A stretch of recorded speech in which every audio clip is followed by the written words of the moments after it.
Direttore Bizzarri, che significato ha questa convenzione e quali sono gli obiettivi?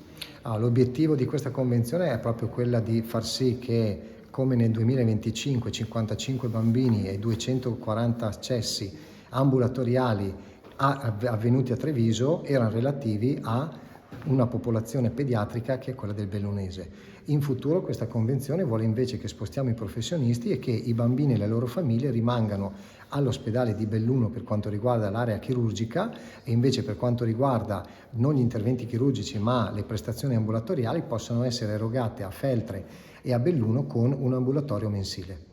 Ci sarà anche quindi una possibilità di abbattimento dei tempi d'attesa? Sicuramente questo ci consente di spostare dalle liste di attesa di Treviso una sessantina di bambini per quanto riguarda gli interventi e quindi dare maggior spazio a parità di tempo chirurgico alla nostra popolazione di riferimento, che è quella della Marca Trevigiana, e nello stesso tempo consentire ai 55 casi che hanno caratterizzato il 2025 di trovare un tempo di risposta molto breve in quello che riguarda l'area bellunese. Questo è possibile solo attraverso lo spostamento dei professionisti, in particolare della professoressa Midrio, che è la prima che intraprende lo sviluppo dell'attività chirurgica nell'ospedale di Belluno, e delle attività specialistiche, quindi gli ambulatori, a Feltre e Belluno. Vorrete estendere poi questa convenzione anche ad altri ambiti magari?